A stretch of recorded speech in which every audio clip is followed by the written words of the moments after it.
Cordial saludo a todos. El día de hoy les hablaremos sobre las torres de Hanoi, su relación con las estructuras de datos y sobre cómo hacer un software de torres de Hanoi siguiendo una metodología ágil. Para este caso hablaremos de la metodología Scrum.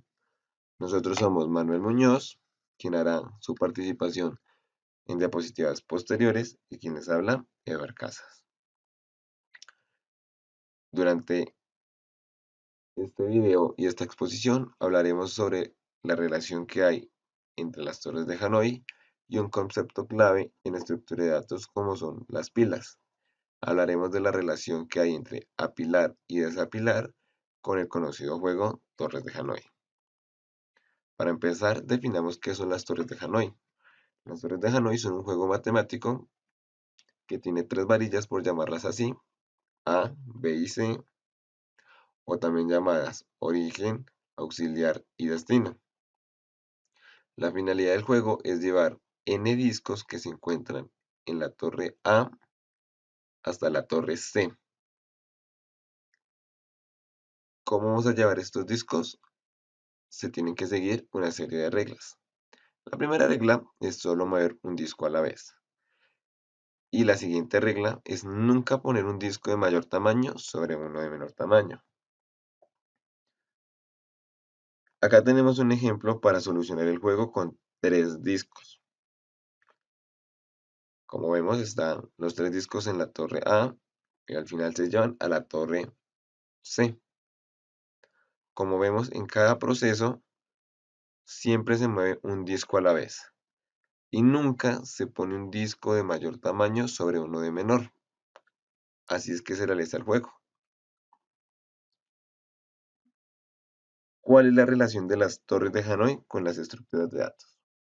Bueno, cuando empezamos el juego, la cantidad n de discos se dice que está apilada, es decir, está una encima de otra de alguna forma en un orden específico. Cada vez que nosotros sacamos un disco, estamos desapilando. Y cuando lo ponemos en una varilla diferente, estamos apilando. Esta es la relación que existe, ya que pilas o stacks son una forma de guardar datos de manera ordenada. Supongamos acá en este cuadro, supongamos que tenemos, no sé, un disco grande acá, verde, uno mediano, gris y uno azul, pequeño. Nosotros no podremos sacar el verde ni el gris primero que el azul. Tenemos que primero desapilar el azul, luego desapilar el gris y luego desapilar el verde como se muestra en la gráfica.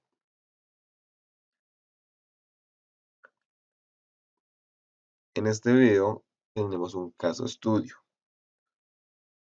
El problema es comprender los conceptos de estructura de datos,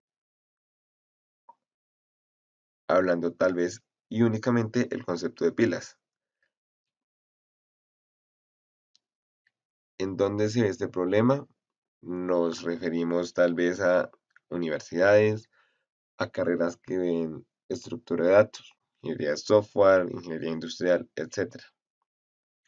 Para ello, se decide dar una solución, crear un software educativo que permita al usuario aprender el concepto de pilas y que le permita interactuar con el software para verificar lo aprendido.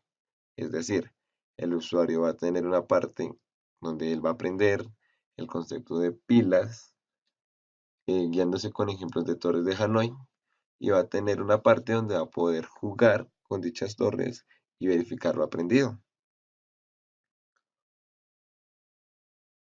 ¿Cómo se crea una solución?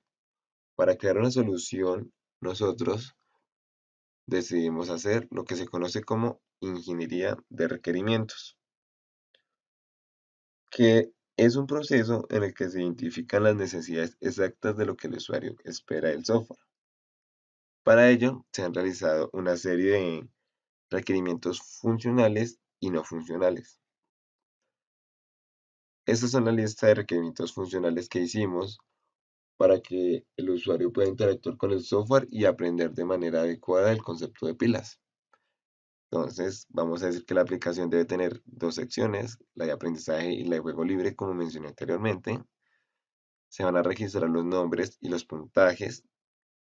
También se van a registrar y a mostrar la cantidad de jugadas posibles, la cantidad de jugadas que lleva el jugador, el tiempo de partida y pues que los discos sean de diferentes colores y obviamente de diferente tamaño.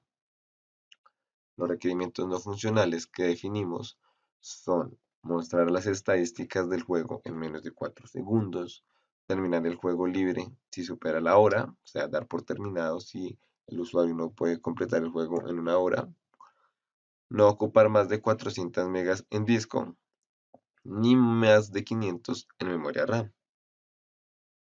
Cabe decir que el primer requerimiento es no funcional de eficiencia, el segundo es no funcional de usabilidad, tercero y cuarto, no funcional de dependibilidad. Una vez que tengamos los requerimientos, nos hacemos la siguiente pregunta. ¿Cómo realizar este proyecto? Decidimos hacer una metodología ágil. Recordemos que ágil no quiere decir rápido, sino que quiere decir con buenas prácticas.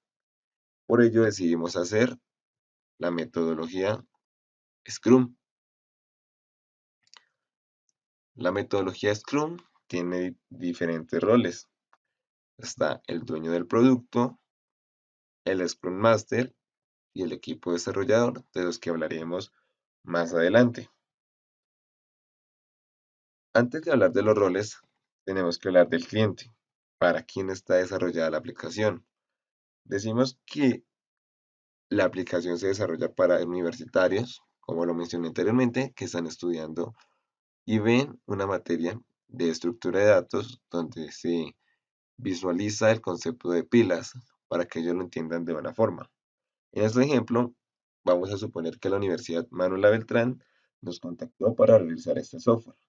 Entonces diremos que el cliente será la Universidad Manuela Beltrán. Ahora sí, pasaremos a lo que son los roles. El dueño del producto seré yo. Yo seré el dueño del producto y yo represento las aspiraciones del cliente. Es decir, yo me comunico con el cliente, en este caso la universidad. Ellos me comunicarán los diferentes requerimientos, que ya los dijimos anteriormente, y yo se los transmito al demás grupo Scrum.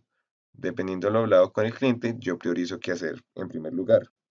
Supongamos que la universidad me dice que quiere primero tener bien hecho la parte de jugar aprendiendo. Yo priorizo eso, hablo con el equipo desarrollador, con el Scrum Master, para que esto se pueda realizar. También soy el encargado de verificar que el software está bien hecho, con todos los requerimientos que pide el cliente. Yo soy el que representa al cliente dentro del equipo. Tenemos el Scrum Master. El Scrum Master será mi compañero Manuel Muñoz.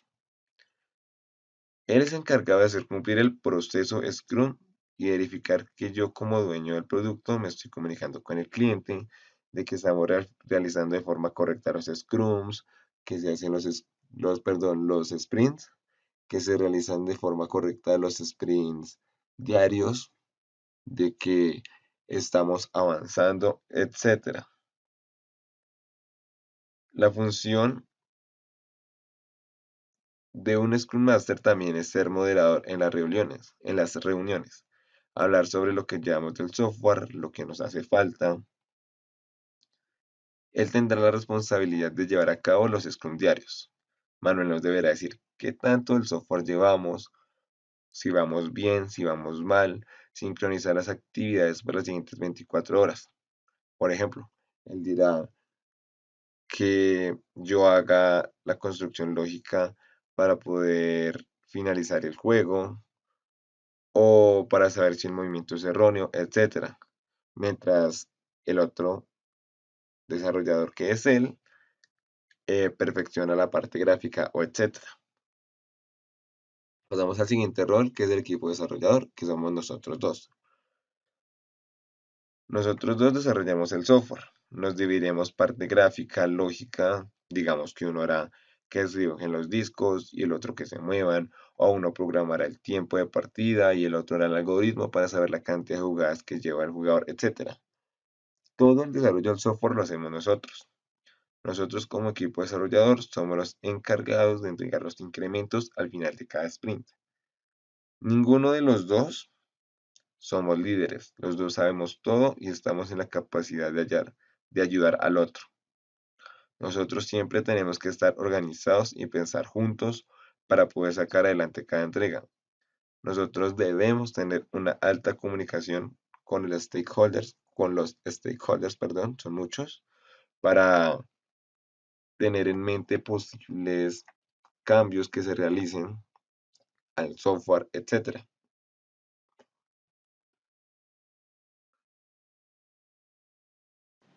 Buen día, mi nombre es Manuel Muñoz y voy a explicarles sobre el evento Scrum, el cual contiene el sprint, planificación del sprint, revisión de sprint, retrospectiva de sprint y el Scrum diario. En primera instancia, el sprint hace referencia a las etapas de esta metodología.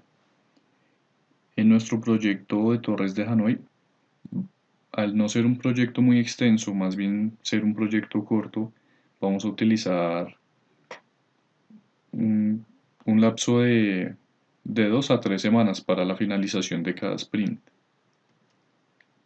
Reunión de planificación de sprint.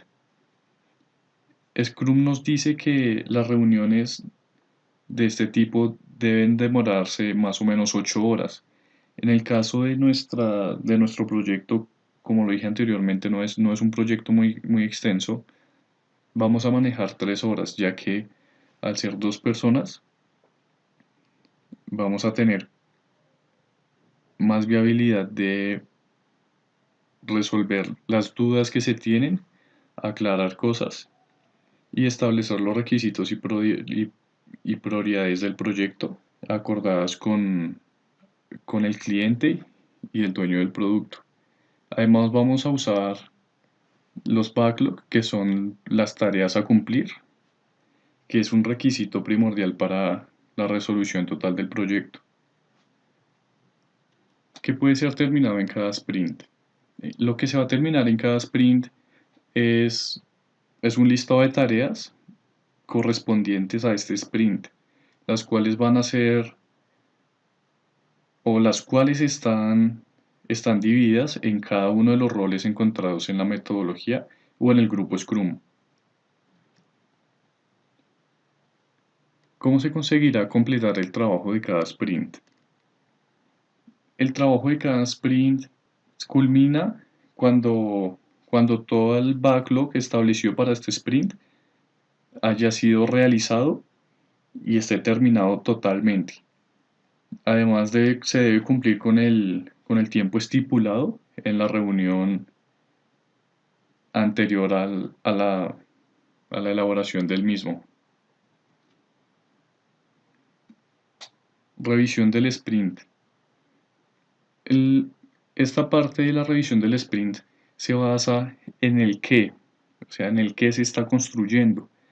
Por ende, en el momento en el que se haya finalizado el sprint, los integrantes del equipo, mi compañero Eduard y yo, junto a la universidad, acordaremos una reunión para llegar a un consenso de las tareas que se hicieron, de las cosas que se hicieron y las cosas que aún están por hacer en los siguientes sprints. Como estamos utilizando una metodología ágil que como objetivo tiene el manejo al cliente, se le va a solicitar que se les hagan modificaciones o adición de elementos. Retrospectiva del sprint. La retrospectiva del sprint es una autorreflexión que se hace con cada uno de los integrantes del equipo o cada uno de las personas en un rol. Lo que se hace aquí es ver las falencias y defectos que se tuvieron en el sprint, evaluar sus casos, ya sean favorables o desfavorables. Todo esto para generar una mejoría y tener unas mejores prácticas al momento de desarrollar cada uno de los sprints. El Scrum diario. El Scrum diario se basa en una reunión, como su nombre lo dice, una reunión diaria, a lo mucho 15 minutos en el día, en donde se hagan las siguientes preguntas. ¿Qué se hizo ayer? ¿Qué se hará hoy? ¿Y qué se necesita? Esto para tener una idea más clara sobre lo que se quiere hacer en el día y, por qué no, para llevar un orden más detallado sobre lo que se tiene en cada sprint. Artefactos Scrum. Está compuesto por los ítems más generales de la metodología, los cuales son más enfocados hacia la construcción de la misma. Son la lista de productos, la lista del sprint y el incremento. Como primero, la lista de producto es la que se hace cuando se está en la reunión entre el dueño del producto y el cliente. Se establecen los requisitos y en el caso que tenemos de nosotros de las torres de Hanoi, vamos a utilizar los diagramas que son de clases, entidad, relación, los diagramas de clase, diagramas de secuencia, colaboración, casos de uso y estados, ya que estos nos van a especificar más la parte del análisis sobre cómo va a ser el proyecto para posteriormente los roles de desarrolladores ponerlo en marcha. La lista del sprint son todas las actividades propuestas en la reunión o establecidas en el backlog, donde aquí se evidencian los roles de cada uno de los grupos y se debe tener mucha transparencia, ya que este es un artefacto con la característica de visualizar el trabajo a medida que pasa cada sprint. Además, está gestionado para el equipo de desarrollo, porque aquí es donde se va a enfocar hacia la parte de mantener un software a la medida y cumplir con todas las especificaciones del cliente. El incremento. El incremento es el resultado de unir todas las tareas ya totalmente terminadas por parte de las diferentes disciplinas y unirlos en lo que va a ser la entrega del producto al usuario. Y por último, surge esta pregunta. ¿Cuándo está terminado el producto? El producto está terminado una vez se llegue a un consenso de la definición total de la palabra terminado, ya que al llegar a un consenso sobre esta definición, se va a tener un objetivo claro y un concepto claro sobre lo que se quiere y sobre lo que se le va a entregar al cliente. Por ello, se va a evaluar toda la parte que se hizo en el backlog, se van a verificar todas las tareas realizadas para así poder darle el proyecto final al cliente.